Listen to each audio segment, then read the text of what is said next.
Geração Sustentável, com Carol Schoenberger. Olá, pessoal. Sustentabilidade é proteger o que já existe de bom, o nosso planeta. Mas você tem feito a sua parte para preservá-lo? Todos nós temos a responsabilidade de preservar o meio ambiente, pois o planeta é meu, é seu, é de todos nós. E o que você tem feito para protegê-lo? É justamente para lembrar que é papel de todo mundo preservar o meio ambiente que está no ar mais um episódio do podcast Geração Sustentável. Eu sou Carol Schoenberger e aqui discuto sobre temas importantes ligados à sustentabilidade, para trazer mais consciência e sensibilização ambiental a todos os que nos ouvem. Pois somente juntos podemos tornar o planeta um lugar melhor.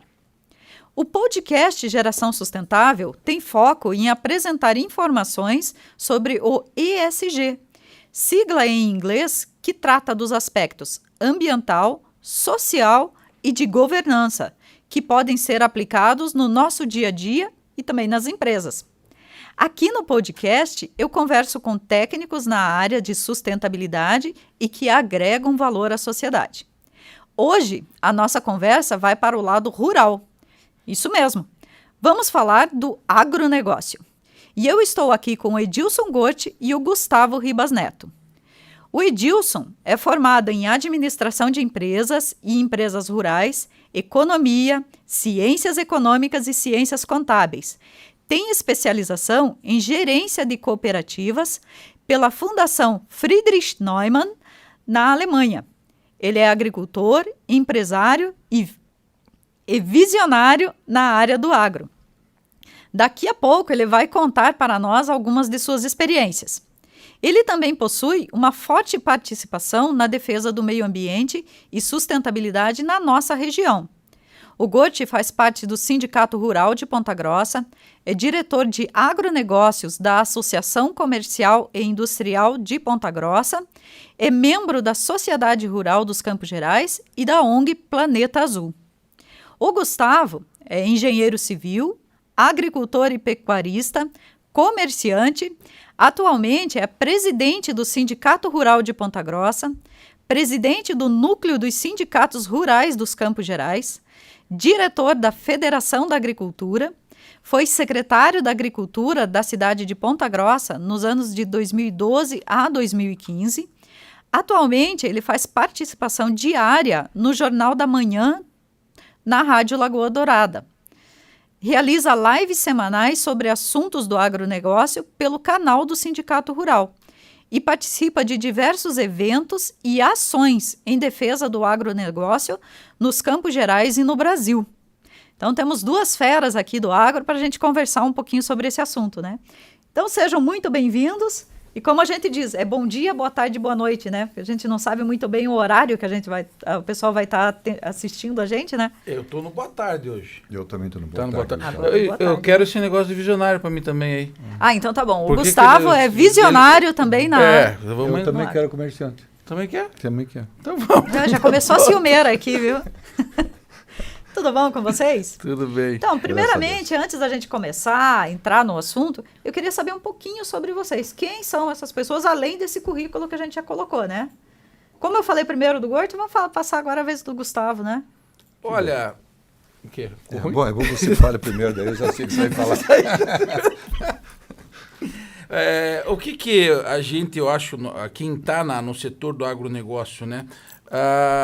Pessoas que têm um amor pela sua área, pela sua região, pela terra, pela produção, pelo planeta, né? A gente fala em geração sustentável, planeta sustentável, e que muitas vezes no Brasil, agora fora do Brasil, eu não vejo desse modo, né? Muitas vezes no Brasil eles colocam a gente na caixinha errada, né? Eles pegam a gente, põem na caixinha da turma que depreda, põe na caixinha da turma que degrada, utiliza produtos veneno, eu utilizo defensivo, tem gente que usa veneno, né, e que acaba com o meio ambiente, que acaba com a terra. E a gente tem, nessa caminhada nossa, a gente tem por objetivo, né, a gente está sempre junto, que a gente tem que mostrar isso, né, mostrar o que se faz, o que acontece, como as coisas funcionam, esclarecer um pouco do que é a produção rural, pelo menos a nível Brasil, que a gente tem mais conhecimento, né? E as oportunidades que a gente acaba indo para outros locais, você vai vendo que realmente o Brasil faz muito bem esse trabalho. Mostrar, né, o que é certo e o que é errado, né? E aí a gente cria um vínculo muito forte com a questão da pátria, com a questão da ligação, né? Eu falo das raízes que a gente gera, né?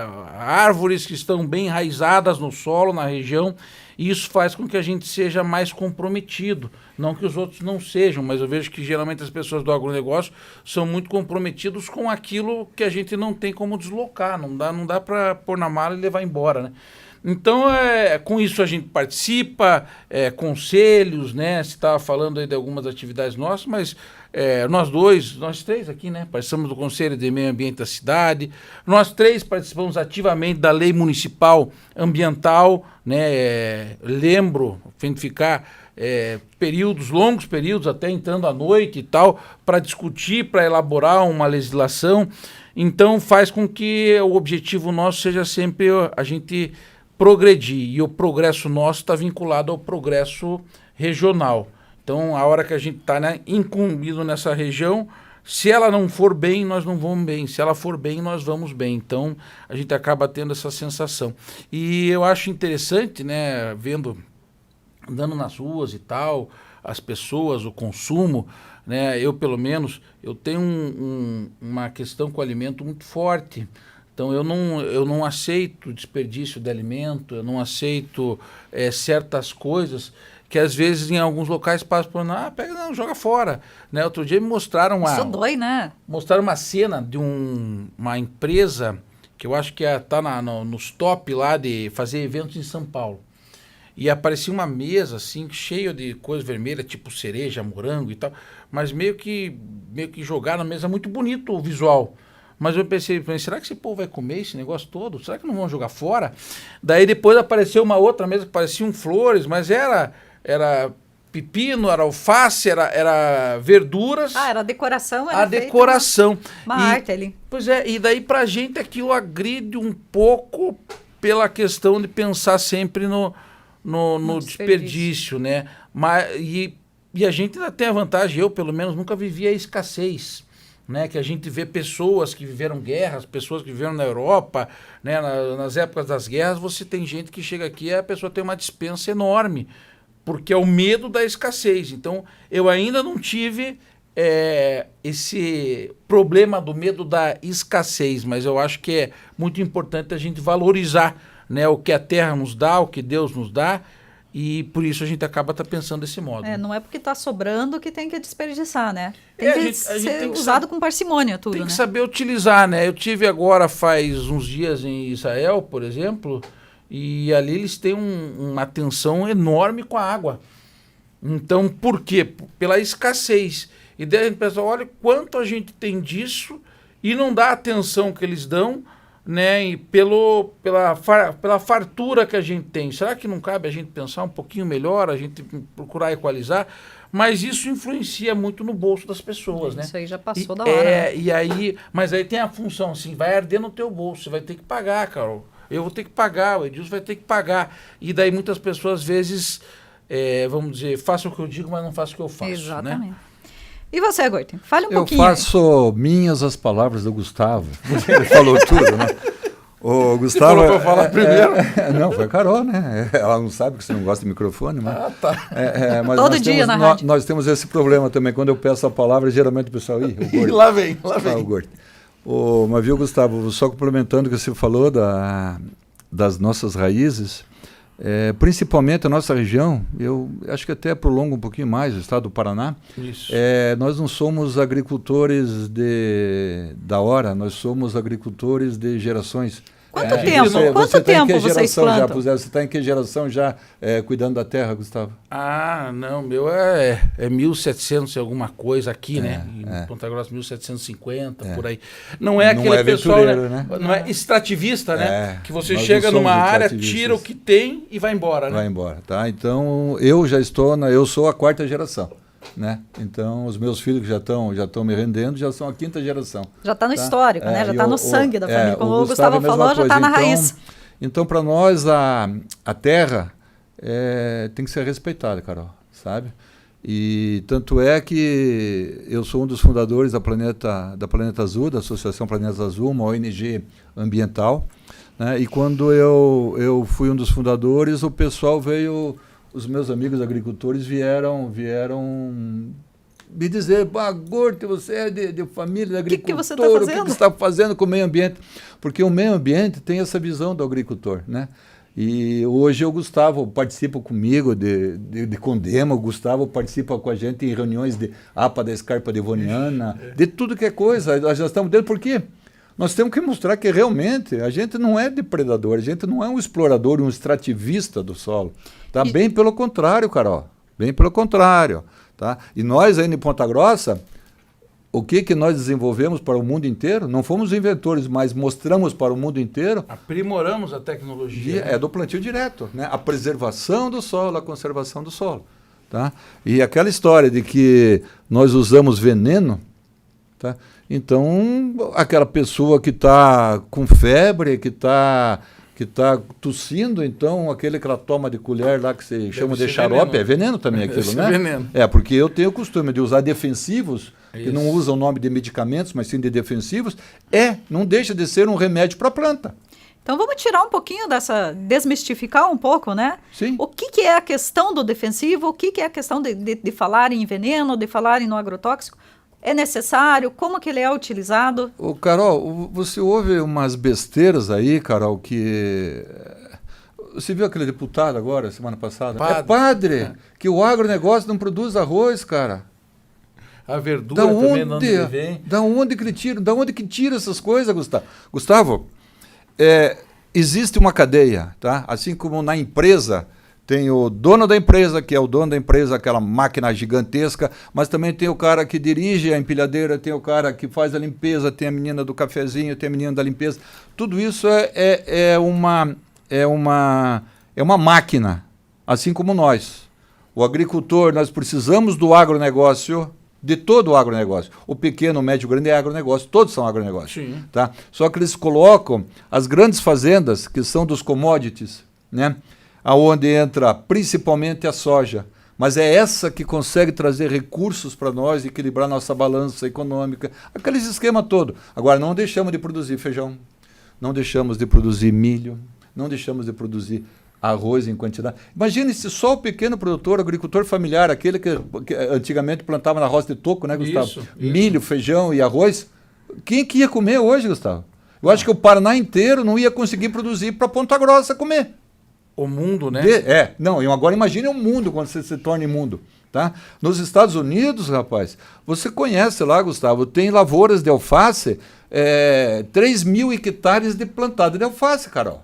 O que é 3.000 hectares plantado de alface, Gustavo? De colhe-se de máquina. É uma tá? loucura. Mas o agronegócio não produz alface. Até você fala, né? Se você Cenoura for em fazer Castro, fazer um Você comparativo, a agricultura de subsistência, aquele familiar mesmo. Isso. Sim. Geralmente ele vai ter a rocinha dele, ele é para consumo próprio. A maioria, né? Carol. Então seria ali uma agricultura orgânica. Então ela não é de grande proporção. Não, Precisa é isso que eu desse... falei. A roça de toco, para poder dar se o Paraná inteiro viver da roça de toco, eu resultado acho que não precisa. consegue alimentar a Ponta Grossa, porque a produção é muito pequena, cara. Precisa, então, desses insumos. Bom, e também tem que esses produtos aí, a soja, o milho e tal, é o que vai virar o ovo, é o que vai virar o frango, é o que vai virar o peixe, é o que vai virar o boi, as proteínas estão muito A ligadas roupa a isso. também? Roupa também. Como Nossa. não? Tudo, sim, tudo. tem muita coisa que é ligada à soja. Você sabe o que não sai do agronegócio? O que é metálico. O resto sai tudo do agronegócio. Tudo sai do agronegócio, Carol. Tudo. Só não sai o metálico. Pode ver. Tá? A base de tudo são como é que eles chamam? O primário, é o início de tudo. Né? O início de tudo é na terra, é nos recursos naturais. Setor primário?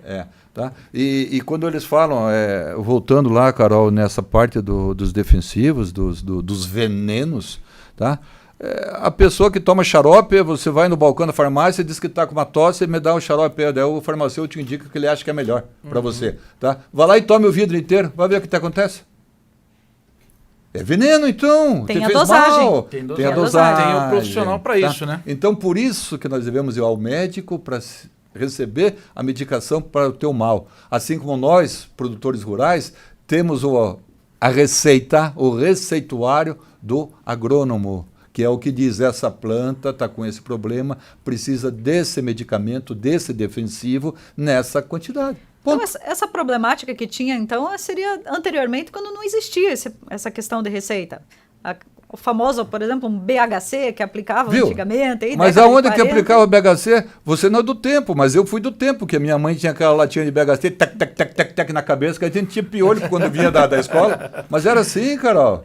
Era assim que era feito. Naquela época não tinha receita, hoje já tem. Não tinha, então, eu tô aqui BHC vivo. BHC não vai na cabeça. Tô aqui vivo, o Gustavo falou que eu tô perdendo os cabelos, mas acho que é do BHC. Naquela época. Eu não usei BHC. Tá? Então, Carol, tudo muita coisa é modismo. Viu, Carol? Esse negócio de meter o pau, falar mal do agronegócio, parece que virou febre. Tá? Mas todo mundo esquece que a nossa soja retira gás carbônico imensamente da atmosfera. Inclusive, falando em soja, sempre eles direto, falam, né? Não só, Gustavo. Como é que forma o grão? Como é que forma o caule da árvore? Tá? Da onde que vem? É carbono. É carbono. A árvore você faz o teste de idade dela por carbono 12. Quer dizer, enquanto ela está crescendo, enquanto ela está formando o fruto cereal, ela está extraindo o carvão. Tá? Depois que ela carbono, estabiliza... Isso, quando ela estabiliza, pronto. Ela já cresceu, né? Ela já parou de consumir. E no caso aí da soja e companhia, a gente colhe, né? Quando você tem nas árvores, numa floresta, a árvore que tomba, que morre, ela apodrece. No processo do apodrecimento, aí você está fazendo o contrário, você está gerando carbono. Assim como o pinheiro. Todo ser vivo tem o seu ciclo. O pinheiro, você pode ver, os galhos dele é bem aberto, bonito, né? Aí agora, por que o pinheiro começa a fazer assim com os galhos para cima? Chegou no final do ciclo dele. Ele não pega mais carbono. Aí ele está fazendo o contrário. Ele está respirando, velho. Ele está respirando, entendeu? Está respirando. Viu? E essa questão que às vezes o pessoal fala, né, das grandes plantações, tudo. Falam, por exemplo, que a soja é um deserto verde. Bom, o eucalipto é deserto verde, pinos é deserto verde, tudo é deserto verde, né? Na realidade... Mas é um deserto ou não? Não é, né? Não é. Na realidade, você cria-se uma mentira e ela fala, aquilo se torna verdade. Repete-se tantas vezes. Repete-se, vai, isso, e aquilo acaba se tornando verdade. O que acontece, né? Falam muito na geração de empregos. Geração de empregos no agronegócio é algo espetacular, né? Aí falava-se muito na geração de empregos na silvicultura.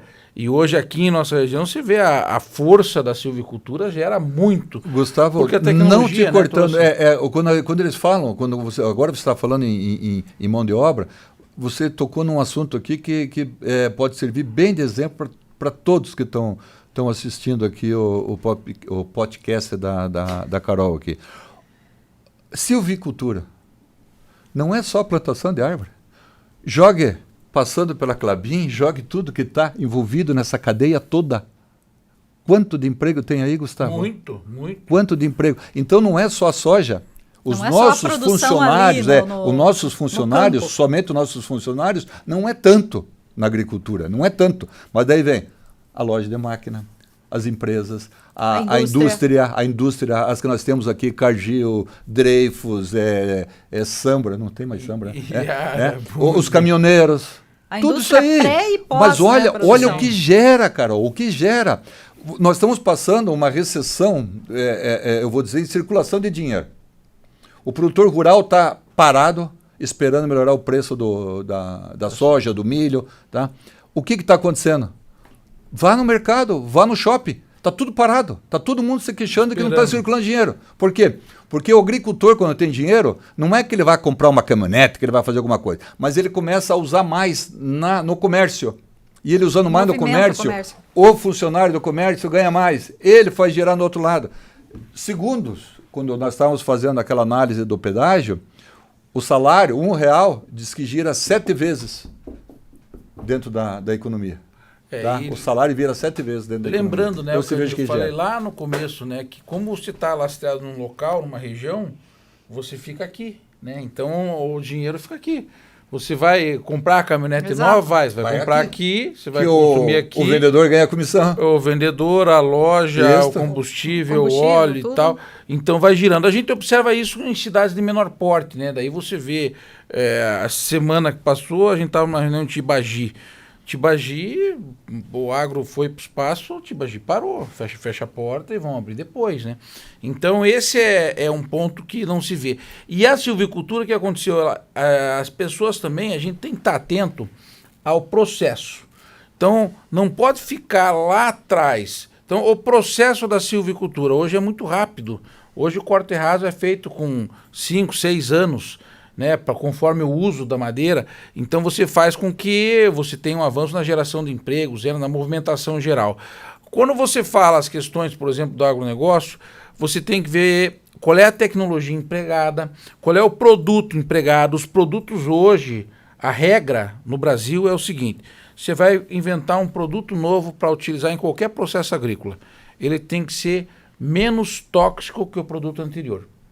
Mas esse é melhor que aquele. Não, mas se não for menos tóxico, não pode. Não vai poder ser. Então você está melhorando. E as tecnologias vêm. A tecnologia vem e ela traz novas alternativas. O que era ruim se torna bom. Um exemplo, porque eu acho muito fácil da gente conseguir visualizar, é o exemplo, por exemplo, do lixo.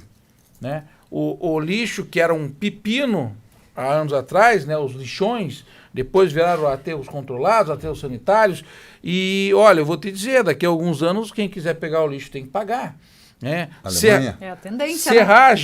Serragem, que era um problema, você tinha serragem, saía aquela serraria, você falava assim, olha, eu preciso de um pouco de serragem. O cara te mandava 5 caminhões lá na fazenda e falou, olha, eu preciso de um caminhão. Eu vou mandar 2 para você, 5. porque aí você já pega, já fica para você repor se precisar e tal, porque era um pepino.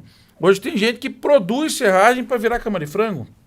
Então, muitas vezes, o que eu acho que é importante, as pessoas estarem procurando a tecnologia que está embarcada naquele momento, que é algo que antes não era possível, hoje é possível. E aí a gente vai pro ganha-ganha em vez do perde-ganha, né? Vamos só no ganha-ganha. Tudo muda muito rápido, né? Se você pensar de 5 anos atrás, agora, e uma proporção, uma expectativa de como que vai estar daqui a 5 anos, vai estar mudado, né? Viu, Carol, voltando no defensivo, e aproveitar essa oportunidade que nós temos para realmente mostrar que não é veneno. Tá? O seguinte, em todos os lugares sempre tem aquelas laranja podre, você sabe disso. Tá? Nós sabemos que tem produtores que não respeitam as normas técnicas para você fazer isso. Tá? E tanto o Gustavo como eu... Mas existe fiscalização, né? Existe a fiscalização, existe, existe a fiscalização, então, mas você sabe que com toda a né? fiscalização do poder público é fraca. Tá? Mas nós mesmos nos policiamos e daí a gente tem muita coisa lá no Sindicato Rural, que essas quintas-feiras que o Gustavo levanta lá os assuntos, são assuntos técnicos de ótima abordagem, tá? E muito, muito presentes naquela necessidade que todo mundo tem. Tá? Na minha propriedade, eu tenho numa propriedade só ali que eu tenho uma boa área ali, 500 hectares mais ou menos, eu tenho espalhado na lavoura ali do lado, na mata, na beirada da lavoura, eu tenho 90 caixas de abelha. Do lado da lavoura. Que legal. Tá? Do lado da lavoura. Então, quando a gente passa trabalhando na lavoura, tem que fechar os vidros, senão as abelhas vêm, cara. E as 90 caixas de abelha. E a abelha é extremamente importante, né? Vai lá ver. Então lá, Carol. Daí você cria um mito que fala assim, não pode aplicar inseticida porque vai acabar com as abelhas. Da onde, Gustavo? Pois é. Não tem isso, cara. Você tem que... aquilo que nós estamos Fazendo falando... a aplicação adequada não vai gerar problema. O Gustavo, eu ponho a mão no fogo, eu nunca fui ver ele trabalhar, não sei como é que ele trabalha, mas pelo que a gente briga, pelo que a gente luta, o Gustavo não é daqueles assim, tá na hora de passar defensivo, vai lá e passa. Passou 15 dias, tem que fazer a outra carga. Não. Ele acompanha a lavoura dele. Tá? Você tem a hora certa para você fazer. Porque vamos falar de um inseto que ataca muito a soja, que é a lagarta. Tá? Quando o pessoal vê uma lagarta, vamos supor, vai lá e pulveriza. Não é assim. Tá? Nós deixamos ela um tempo, porque a soja suporta aquele desfolhamento, aquela comida aquela DAC que a gente fala que abre, né? E tem o inimigo ventila, dela, né? Tem o inimigo dela também. Tem o inimigo natural dela também. A gente vai até o limite, que se chama o quê? O MIP. Manejo integrado de pragas. Tá? Então você faz o controle. Eu preciso ter, para entrar com o defensivo, o quê? Acho que é 20 lagartas por metro quadrado? Não, é 10 lagartas. É alguma coisa assim. Tá? Então porque todos os insetos têm uma proporção. Assim, o percevejo, a lagarta, o ácaro. Então tem uma série de problemas, Carol. E mesma coisa as doenças. Só não podemos deixar entrar a doença. Tá? Que daí vai fungicida. E fungicida, para abelha, só se for você jogar tonelada de fungicida que você vai fazer mal para ela, entendeu? Tem a questão do custo, né? Sim. E, Carol, olha o jeito que está o custo hoje. Como está o custo hoje, não pode ser colocado. Não, a pessoa achar que você vai jogar aquilo... E mais uma coisinha, Carol. Eu duvido que você vá numa lavoura, aqui da nossa região dos Campos Gerais, e você encontre menos de 25% de área de reserva legal. Na minha tem 39 numa fazenda, na outra tem 42. Está além do limite. Além do limite. Além do limite. A do Gustavo, então, de monte. É bom 39, queriam fazer o parque inteiro. E me conte uma coisa. A gente está falando de defensivos, tudo mais. E outras dificuldades? Tem alguma coisa assim que você diga assim, que seja uma maior dificuldade que o agro enfrenta hoje no Brasil? Olha... A gente tem no agronegócio hoje um problema no agronegócio brasileiro, seguro. Né? A gente não tem um processo de seguro. Você trabalha numa indústria a céu aberto. Então hoje chove, amanhã não chove, dá um período de seca, dá um período de muita água. E isso faz com que tenha o produtor e, consequentemente, a população como um todo, correndo um risco. Né? Então o país coloca dinheiro para o agronegócio e acaba entrando, de certo modo, com risco, apesar que a inadimplência do agronegócio é baixíssima. Né? E aí, se você tem um seguro viável economicamente, você fala, Gustavo, mas não tem seguro? Tem seguro. Você quer fazer o seguro, inviabiliza. Então, a gente precisa de seguro com viabilidade, a gente precisa abrir mercado. Se a pessoa fala assim, bom, mas nós temos muita soja no Brasil. Bom, primeiro só esclarecer, né?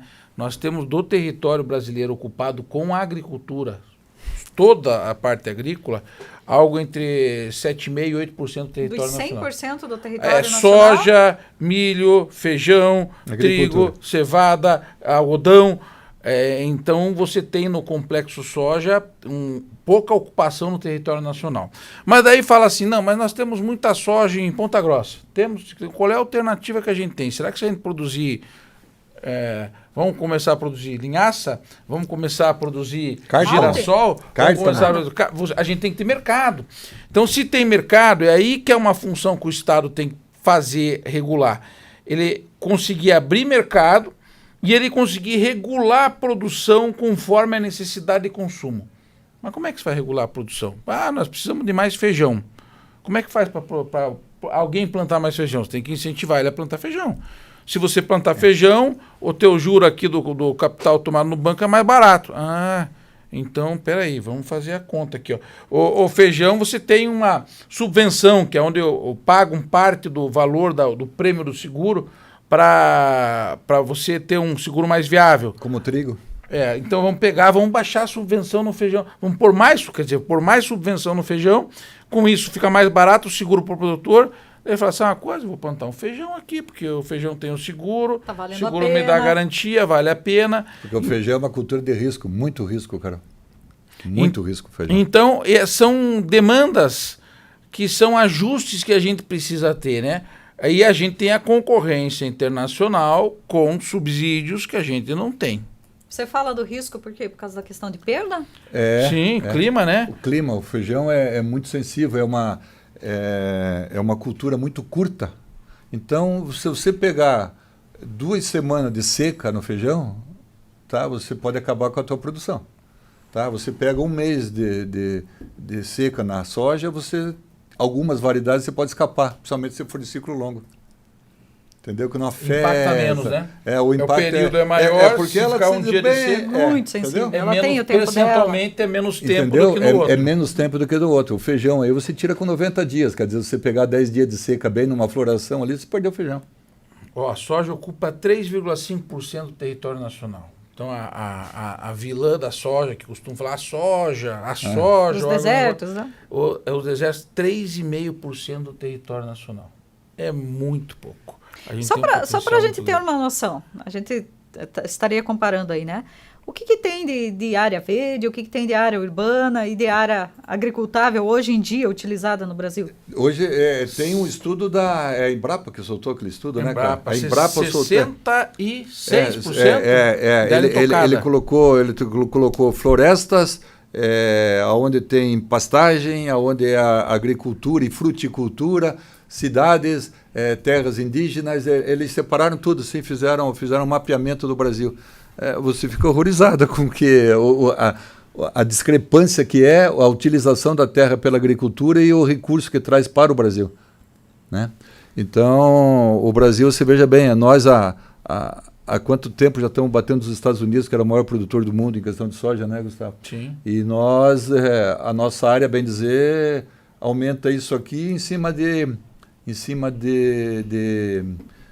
bovinocultura, em cima de pastagem. Tá? Não é derrubando árvore. E hoje já tem uma tendência de não se abrir mais áreas, né? Nós não derrubamos as árvores. Isso não permite, né? Não, nós não derrubamos árvores. Tá? A nossa legislação é bem rígida, tá? E é seguida pelo produtor rural. Tá? É muito bem seguida, principalmente na nossa região. Tá? Aquilo que você estava falando, consciência. Todo mundo tem consciência. Agora, poucos têm sensibilidade. Tá? O que a pessoa do apartamento faz em proteção ao meio ambiente? Além de ser levantar uma bandeira lá e... sou contra o produtor rural, ele joga veneno na soja.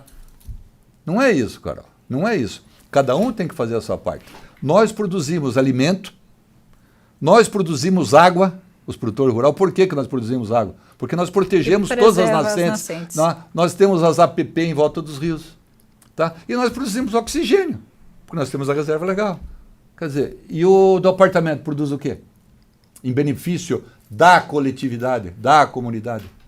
Ele vai ter que procurar as ações para fazer em relação a isso, né? Tá. Dentro do local onde ele está inserido. Isso. Né? Como tá, eu posso agora, ajudar, o que a gente vê? Reciclagem, A gente vê o pessoal jogando lixo em cima das caçambas de lixo, das caçambas de entulho. De construção civil. Isso mesmo, Carol. E quem é que joga aquele lixo em cima? Aquele lixo tem o lixeiro que devia pegar, Carol. Bueiro, né? Ei, eu vi gente jogando no bueiro, empurrando a sacolinha do mercado. Beira de estrada. É complicado. Tá? E nós? Carol, eu vou contar só uma historinha aqui, Gustavo. Se eu tivesse um rio que nascesse na tua propriedade, Carol, você sendo produtora rural, apesar que você tem um pezinho no campo também, A gente tem um pezinho no campo. Tá. Se nascesse na tua propriedade, passasse pela propriedade do Gustavo, passasse pela minha e caísse no mar, na minha propriedade, você podia ir lá e tomar banho no rio. Agora, se a nascente é lá na tua propriedade, passa pela cidade, vem do Gustavo já nem põe a mão no rio. Não tem condições. E depois do Gustavo passa por um outro local habitado, civilizado, tá? Na minha, então, morre a árvore. Entendeu? Não tem condições. Tá? É uma demanda, mas tem as pessoas conscientes, né? E a gente tem que explorar isso, né? Fomentar o bom uso. Você perguntou do uso, 66,3% do território nacional é preservado intocado.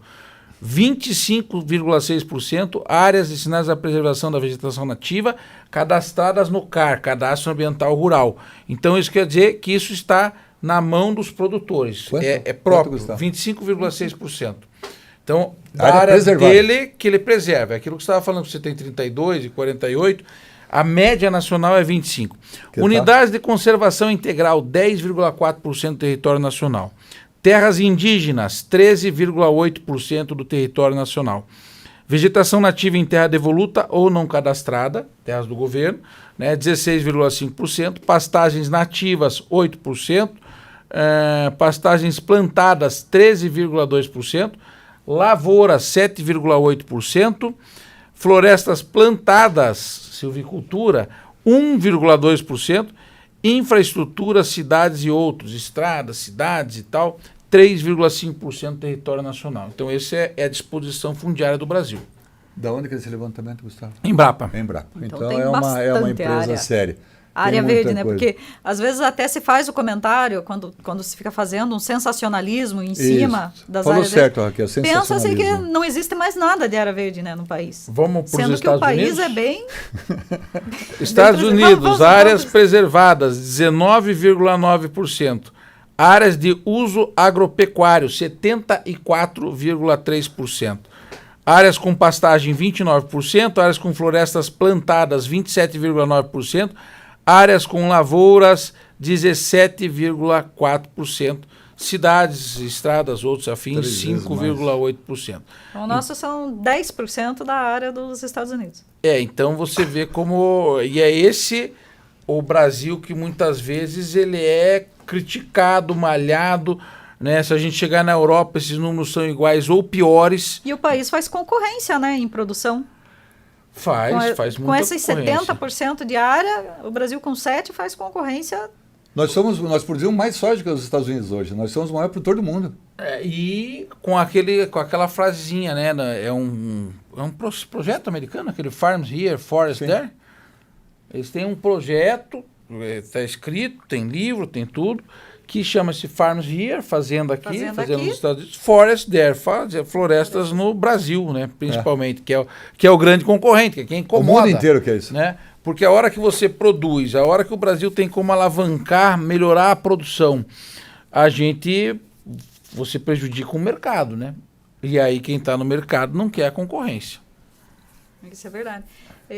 Inclusive, quando a gente vê essa situação, né, na pandemia que a gente viveu aí, foi o agronegócio que sustentou o país, né? Não parou? Que ele não parou, né? Não parou. Não tem como parar, né? Não dá para parar. A vaca, você tem que tirar o leite todo dia, cara. Ou chuva, faça sol, final de semana, feriado. Com pandemia, sem pandemia. Sem pandemia, Natal, Se você Ano estiver Novo, doente, se não estiver doente. Você tem que tirar o leite. Você tem que tirar o leite, sabe senão disso, você está. Eu sei que fui 18 anos leiteiro, então eu conheço bem essa brincadeira. Tá? E assim que é o agro, Carol. Tá? Nós temos o momento certo para pulverizar, para passar o remédio na soja, nós temos o momento exato, a nossa janela para plantar. Plantou fora daquela época, não adianta mais você plantar. Tá? Colheita, deu o ponto de maturação e chegou no ponto, você tem que colher, você não pode deixar no campo. Então não tem como você parar, cara. Não tem como você parar. E se ele parasse, o que poderia acontecer no país? É caos total. Eu não sei se foi Benjamin Franklin que escreveu. Se um dia... O Riquelme falou isso. Também? Então ele copiou do Franklin. Copiou. Copiou do Franklin. Se um dia as cidades... se um dia os campos pegarem fogo e as cidades se mantiverem, estas morrerão. Mas se as cidades queimarem e os campos sobreviverem, essas renascerão. Essa, Benjamin Franklin, não se sustenta, então. Lá de trás, tá? É lá de trás, então não tem como, Carol. Ninguém vai viver sem comida. Mas os assentados, o MST, a agricultura familiar. Eu sou agricultura familiar. Você também é agricultura familiar, bem dizer. Só que nós contratamos gente também. Mas os meus filhos estão junto comigo, rente comigo. Tá, você os conhece, o Gustavo também, tá? Eles estão trepados no trator, estão trabalhando, estão roçando, estão fazendo cerca. É familiar também. Mas aquela agricultura do pequeno, aquela agricultura de subsistência, ele vai viver. O resto não vai ter comida. Não vai ter, de onde vai tirar? Com tudo que nós estamos produzindo, tudo que nós estamos produzindo, Carol. Olha quantas pessoas do mundo estão passando fome ainda. Viu? E tem uma outra situação até que você falou, que às vezes o pessoal que vive nas cidades não tem o contato com o campo, né? Fala, então vamos viver de agricultura orgânica. Qualquer coisa você planta a tua hortinha no teu quintal ou na tua sacada. Sim. Existe mas consegue sobreviver dessa forma? Não consegue. Desde você faz um você vai complemento. comprar Você faz um complemento. Comprar o frango, o ovo, o arroz, Carol, o feijão, você pode que deixar existe uma falsa impressão, muitas pessoas pensam assim. Você muitas vezes acham que é simples Você assim. é agricultor, é pecuarista e tal, então o que se pensa? Que você chega de manhã, deita numa rede e fica vendo as coisas acontecer, e as coisas acontecem. Então a pessoa que fala assim, vamos plantar, fazer uma hortinha e na sacada da casa. Pode fazer. Ótimo. Planta uma pé de alface. Mas você vai ter que cuidar daquele alface. Quanto tempo leva para... Eu não sei quanto tempo que eu sigo da alface. Acho que uns 20 dias, 25 dias, coisinha pequena assim. Cara, quando nós estávamos fazendo a lei de ambiental do município de Ponta Grossa, estávamos colaborando lá, a gente falava isso aí. Quantas casas em Ponta Grossa tem terreno nas vilas e a gente nunca vê ninguém plantando nada, uma cenoura, uma alface, um repolho, uma beterraba. Tudo isso é fácil de plantar. Só ter, para fazer um complemento, porque você não vai conseguir criar um porco, você não vai conseguir criar um frango em quantidade na vila. Pode, né? Área urbana nem pode, né, Carol? Tá? Você não vai poder produzir teu óleo de soja, tá? Teu pé de milho, talvez faça alguma coisa, mas para comer um milho verde, talvez, mas não para você produzir uma farinha, alguma coisa. Roupa, tá? embalagem. Então, é tudo complemento, tá? Você vai demorar um pouquinho mais para morrer, só. Talvez a alface te leve um pouquinho mais longe. Mas sem o resto você não vive, Carol. Você sabe disso. Tá? Proteína tem que ter proteína. A não ser que vamos, como muitos aí, né, que não comem proteína animal, mas tomam daí químico para repor a proteína. Que muitas vezes vem da proteína, né? É bem isso mesmo. Viu? E a gente estava conversando aqui no começo, né? Para contar alguns causos de vocês. Alguma experiência? É causos mesmo? Não, mas só uma. Melhor não. Para finalizar. Vamos contar dos atolados de trator, com a chuva, que daí dá. Vamos fazer o seguinte, experiência com girassol. Carol, o que eu pensei? Eu sou daquele que me disseram assim, se você levar um padre... Como é que você falou que ele era o quê? Lá no Visionário. Visionário. E aí? Visionário. Se você levar um padre... Gustavo também é visionário, tá? Gustavo também é. Principalmente em questão de transformador. Ele é visionário, barbaridade. Ele sabe quando vai acontecer problema com o transformador. A Carol chegou para mim e falou assim, Edilson, você pega e leve um padre para benzer lá na porteira da fazenda lá, que cai tudo as lagartas. Eu levei.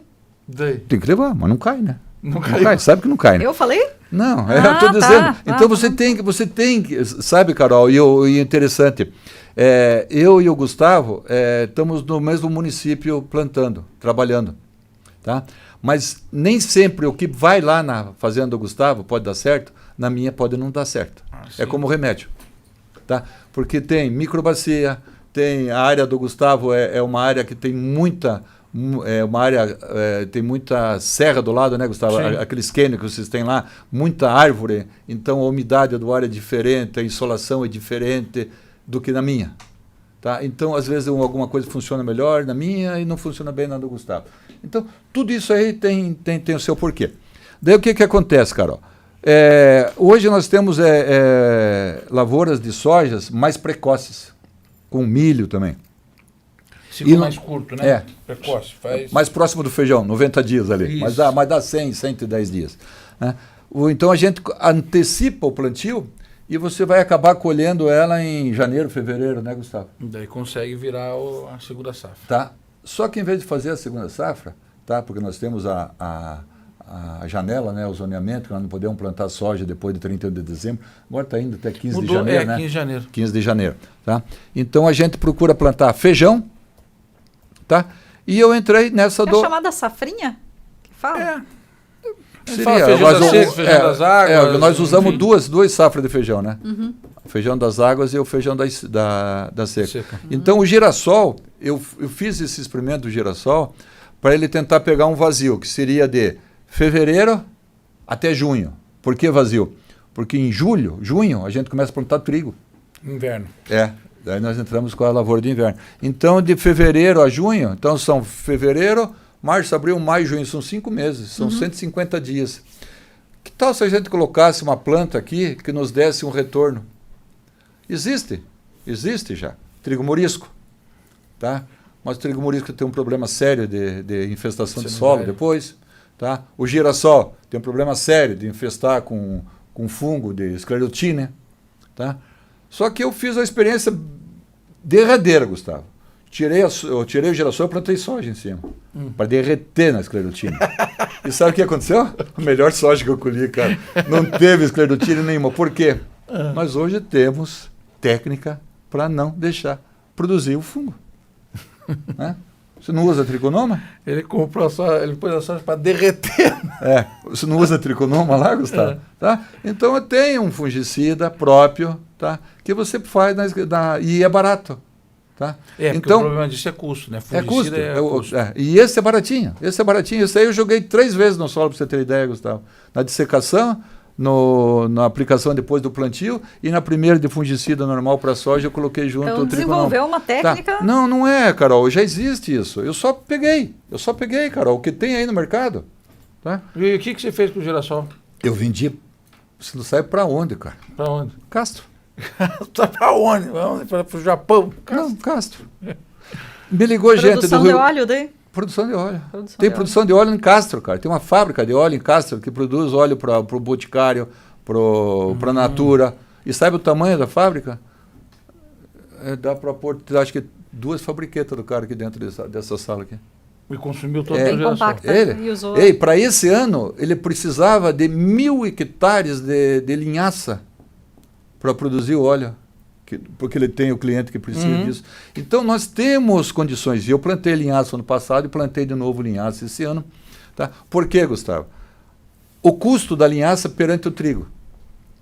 E a linhaça é preço de soja. O girassol é preço de soja. E sabe o que você gasta na linhaça? A semente e um herbicida chamado 2,4-D. Só, mais nada. O que você vai no trigo? Nossa senhora, trigo tem um custo Não caríssimo. pode adubar a linhaça, Gustavo. É? Senão ela tomba, ela cresce demais e tomba. Tá? É sem adubo. Só jogar então semente. Você veja o custo. É uma cobertura. É uma cobertura que te dá um bom retorno. Isso é uma experiência que você vai fazendo. Tá? Cobertura é plantas que a gente coloca porque a gente não deixa o solo limpo, né? Só que depois você mata. Exemplo, naquele período que ele falou assim, ó, que colheu aquela soja e para chegar o inverno, era um período que ele fazia uma cobertura, jogava algo lá para cobertura. Para não vir isso, tinha só custo, erva, né? Não tinha receita. Não tinha receita. Hoje já está tirando eu tudo que planto eu colho. um lucro disso. Tudo que eu planto eu colho. Tá? São aquilo que a gente fala, pagou o custo, o lucro meu ficou no solo, Carol. Ficou minha terra protegida, tá? E eu joguei a palhada, que é a matéria orgânica, Carol, que me protege. Tá? A minha lavoura hoje, você fura, Gustavo, você consegue furar ela para fazer a análise, cotrado, tá? Você pega minhoca. Vem um pedaço de minhoca no trado, cara. Trado para tirar a amostra de solo, né? Então, e você, Gustavo, tem alguma história que você quer passar para nós? Vamos dizer, eu tenho muita história na questão de histórias de família, histórias na área de preservação, né, onde você vai vendo as coisas mudando, né? Você vai vendo o modo como a gente planta, o modo como a gente executa, o modo como a gente fazia, o modo como a gente faz. Então eu venho lá do tropeirismo, eu venho lá de fazer tropeada para ir vender, né, lá saindo do Rio Grande, indo a São Paulo e companhia. Né? E aí você tem as experiências do plantio, da agricultura de toco, onde você desmatava um pedaço daquele mato e fazia na matraca, aquela máquina que às vezes você vê a imagem da pessoa com tipo uma alavanca que ela fecha e abre e põe a semente no chão.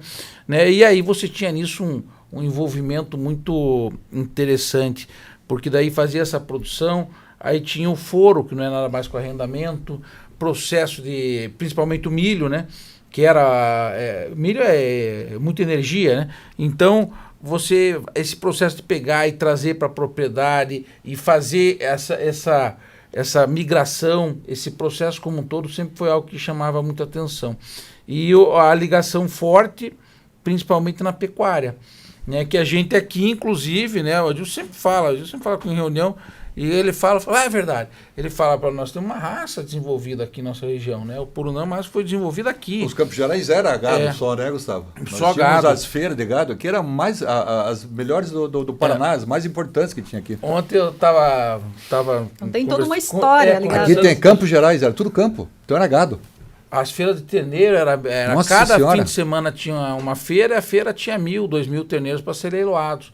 E aquilo rodava e você ia pela região inteira, em cima, atrás do gado. Mas aí você vê no gado também o desenvolvimento de muito o desenvolvimento por UNAM, o desenvolvimento da gente de raças, o aprimoramento das raças, e isso faz com que a gente vive isso, né? Aquilo na carne. Enaltecer um pouquinho mais. Gustavo, quando o vô trabalhava com o gado lá, quanto tempo levava um boi para ir para o abate? Os boi eram 4 anos, 5 anos. E hoje, Gustavo? Hoje a gente tira com 15 meses, 14 meses. Não é transgênico, não é transgênico, é tecnologia, é cruzamento.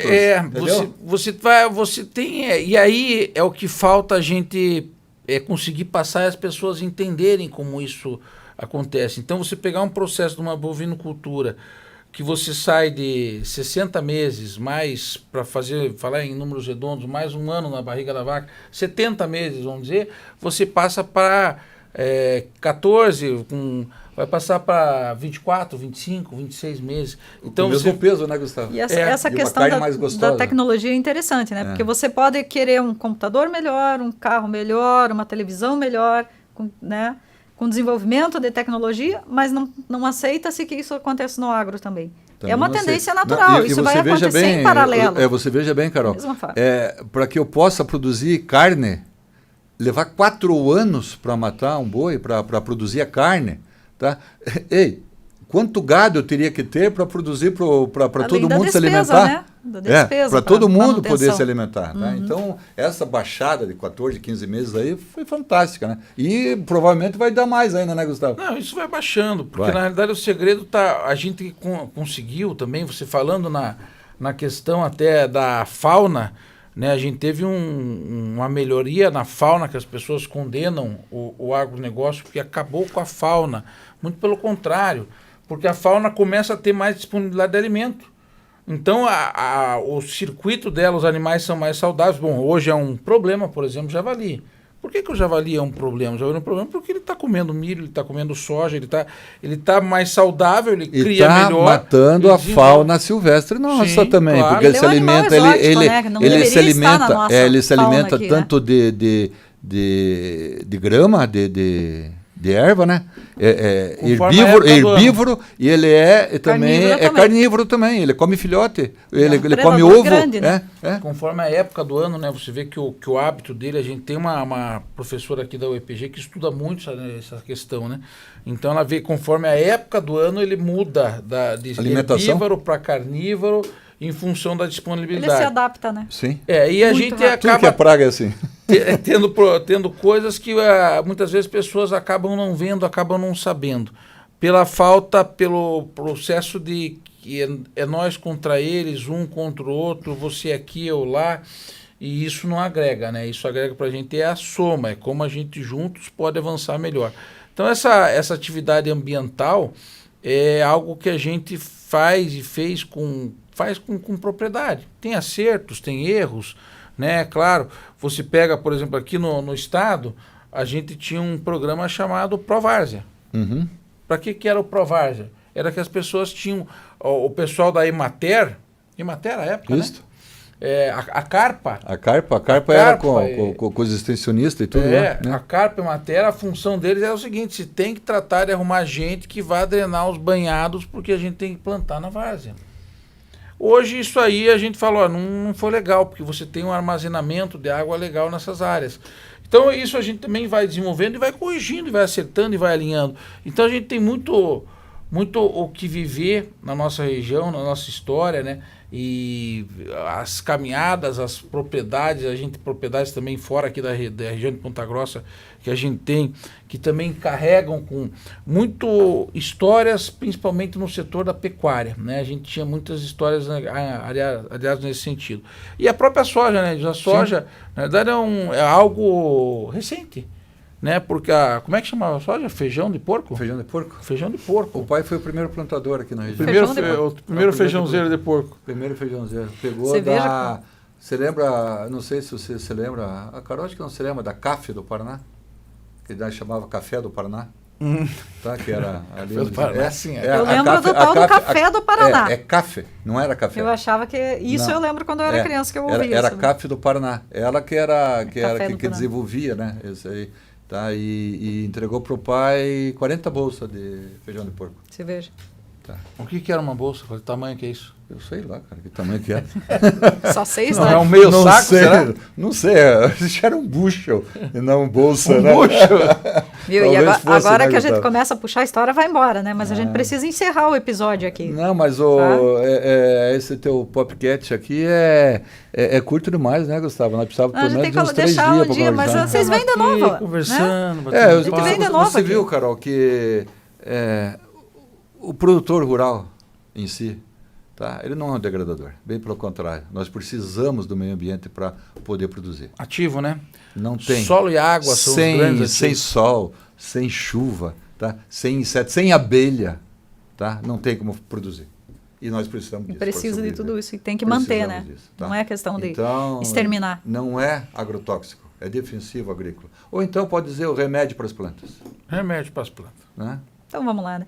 É aquela história, aprendendo com os erros do passado e pensando em Sim, sustentabilidade sim, para o futuro, sim, né? sim. E sempre quando a gente vai falar na parte de meio ambiente, é questão de equilíbrio. Buscando equilíbrio, a gente vai ter... Quem faz Não, logística não, não. reversa bem feito? Produtor rural. Produtor rural faz. E você sabe disso, tá? Com as Nós embalagens, temos né? com as embalagens, que Exato. antigamente eram queimadas. Antigamente Pepino, eram né? queimadas, Hoje em dia enterradas, né, Gustavo? Queimado, tem que enterrar, era um rolo. Tá? É o setor que mais recicla, né? Tá? E as cidades ainda têm muito a aprender com a logística reversa, E vão aprender. se Deus quiser. Amém. Quero agradecer Amém. muito a presença de vocês aí, uma conversa muito joia, muito gostosa. E queria deixar, né, aberto para a gente vir de novo conversar mais alguma vez aí. Tá? Precisamos, Obrigada. a hora que você quiser, nós que agradecemos, Carol, porque a nossa luta pela nossa comunidade, pela nossa classe é nesse sentido.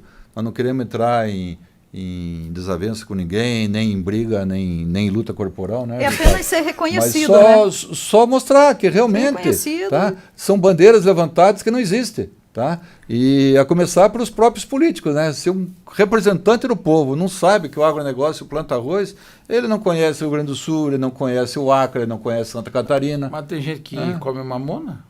Mas não vamos falar, senão o Tá, nosso, vamos nosso continuar. ex vai brigar. Então, e a nossa dica de hoje Ah, é o livro Sustentabilidade no Agronegócio, do Andreoli e do Felipe Júnior. É um livrinho de 832 páginas. Você Isso que é podia fácil? ler e resumir para nós. O que que você Leitura acha? diária. O negócio diária. é 3 páginas. Viu? Então, veja. Leia e resuma para nós, por Vou passar um favor, resumo Carol. aqui para vocês verem. A agricultura e o agronegócio têm desempenhado historicamente um papel estratégico na sociedade brasileira, caracterizando-se hoje como uma das principais bases de sustentação econômica do país. A identificação, caracterização e materialização dos ativos ambientais e dos procedimentos voltados ao manejo adequado dos imóveis e mesmo a recuperação de passivos que possam gerar serviços ambientais e ecossistêmicos são pontos chaves para a valorização social e econômica. Esse livro traz uma análise crítica sobre as práticas do setor que precisam ser aprimoradas para a redução de impacto ambiental, desenvolvimento de programas que promovam sustentabilidade nas dimensões social, econômica e ambiental, considerando as diferentes peculiaridades das agriculturas praticadas no país. Então, pessoal, os podcasts de sustentabilidade são uma excelente maneira de aprender sobre práticas ecológicas, descobrir soluções para problemas ambientais e se inspirar para agir em prol do planeta. Com convidados especialistas no assunto que oferecem insights valiosos sobre como viver de forma mais sustentável, as conversas podem ser extremamente inspiradoras e motivadoras para quem deseja fazer a diferença no mundo. Proteger o meio ambiente é a nossa obrigação diária e cada um deve fazer a sua parte.